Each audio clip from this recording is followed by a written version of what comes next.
भगवान बुद्ध के श्री चरणों में मेरा सत सत नमन। एक बार भगवान बुद्ध किसी गांव में ठहरे हुए थे। भगवान बुद्ध गांव वालों को उपदेश दे रहे थे कि भाग्य के भरोसे मत बैठे रहो, मेहनत करो।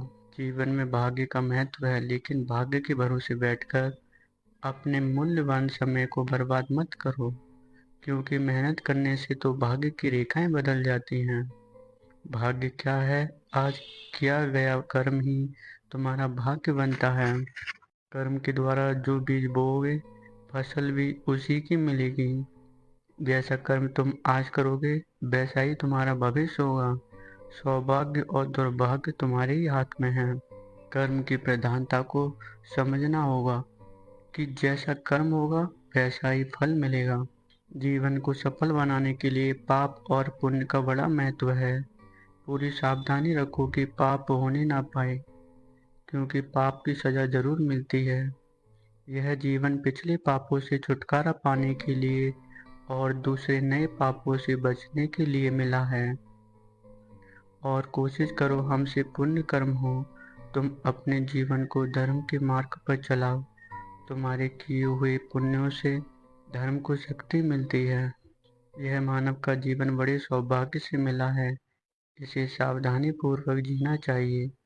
अगर तुम गलतियां करोगे तो आगे चलकर पशु पक्षियों वाले कपड़े पहनने पड़ेंगे। संसार के नश्वर पदार्थों की इच्छा मत करना, क्योंकि इच्छा का फल बहुत दुख हो देता है। अच्छे अच्छे कर्म करो। उन कर्मों को करके अहंकार मत करना। अहंकार के मार्ग में अंधेरा होता है और अंधेरे में ठोकरें लगती हैं। संसार दुखालय है, अर्थात दुखों से भरा हुआ है। संसार से प्रेम मत करना, बल्कि अपने मन से पापों को बाहर निकालो और सदा सावधान रहो कि कोई पाप ना हो जाए। मनुष्य का जीवन मिला है तो इसको सावधानी पूर्वक व्यतीत करना। अपने जीवन में आलस्य को आने मत देना, क्योंकि यह जीवन बहुत अनमोल है। पशुओं से पूछो कि मनुष्य जीवन का क्या महत्व है। पशुओं के जीवन में तो थोड़ा सा भी सुख नहीं है। वे सोचते हैं कि हम कब मनुष्य बनेंगे, सर्दी में रजाई और गर्मी में पंखा होगा, कब हम परोपकार करके अपना जीवन सफल बनाएंगे। जो मनुष्य हैं वे अपनी मानवता को संभाल कर रख नहीं पा रहे हैं, बल्कि संसार के सुखों की अंधी दौड़ में दौड़ रहे हैं। वे नहीं जान पा रहे हैं कि हमारी मृत्यु हमारे पीछे पीछे आ रही है। मानव जीवन पाया है, बहुत अच्छी बात है। अच्छे अच्छे कर्म करो ताकि मन पवित्र हो जाए, क्योंकि पवित्र मन ही आत्मा को पा सकता है। अपने मन को शरीर में ही फंसा कर मत रखो, क्योंकि शरीर आज है, कल रहेगा या नहीं यह किसी को भी मालूम नहीं है। शरीर आज नहीं तो कल मिटेगा, किंतु आत्मा सदा अमर है। शरीर की आयु कुछ वर्षों की है, परंतु आत्मा अनंत है। वह तीनों कालों में है। आत्मा पहले भी थी, अब भी है और बाद में भी रहेगी। वह शाश्वत है, सनातन है, सूक्ष्म से भी सूक्ष्म है। संसार की सारी शक्तियाँ उसी से सत्ता पाती हैं। तुम मनुष्य बने हो, विचार करो कि तुम कौन हो। जब तक यह समझ में नहीं आएगा कि तुम कौन हो, तब तक तुम भटकते रहोगे।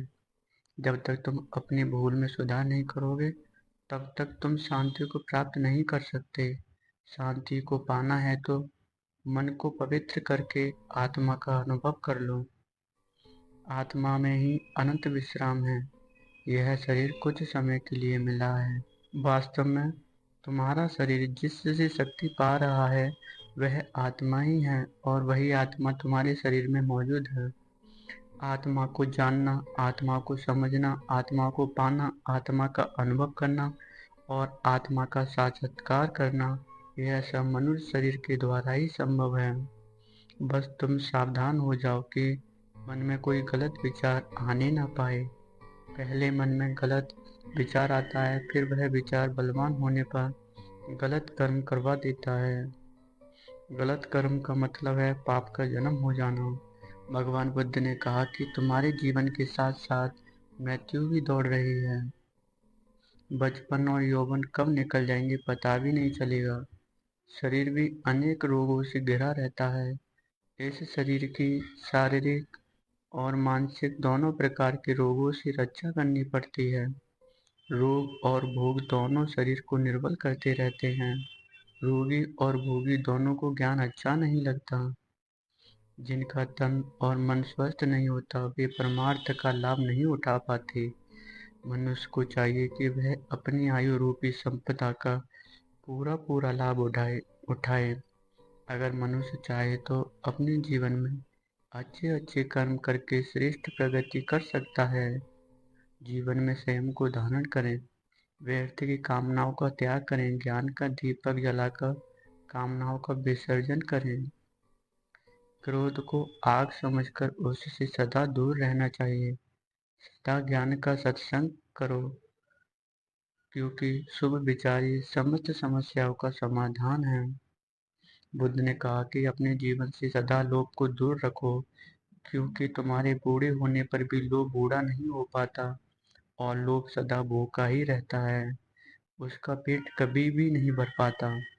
अगर लोभ की वासना प्रबल है तो वह दूसरे जन्म में भी पीछा नहीं छोड़ती। जिस मनुष्य को लोभ अपने वश में कर लेता है, उसका ज्ञान वह चुरा लेता है। लोभ को शांत करना है तो संतोष की शरण में जाना होगा। मोह के आकर्षण में मत आना, क्योंकि मोह से तुम्हारा मन बंध जाएगा और बंधा हुआ मन तुमको बहुत दुख देगा। मन के दुख का कारण है अज्ञान। मन में अगर अज्ञान है तो दुखों से कभी भी छुटकारा नहीं हो सकेगा। बस एक सम्यक ज्ञान ही है जो तुमको परम शांति और मोक्ष दे सकता है। तुम अपने तन और मन में प्रेम तथा ज्ञान की ज्योति जला लो, फिर तुम्हारे जन्म जन्मांतर के अज्ञान मिट जाएगा। आज तुम मनुष्य जन्म को धारण करके बैठे हो, इसका मतलब यह है कि तुम शांति और मोक्ष के अति निकट हो। अब तुम संसार में रहकर भी संसार के लगाव में फंसना मत। संसार के अज्ञान से दूर रहना, क्योंकि वह तुमको बांध देगा। अपनी आत्मा का ध्यान करो, वह तुमको सर्व बंधनों से मुक्त कर देगी। हमेशा ध्यान करते रहो, जिससे तुम मुक्त हो जाओ इस संसार से।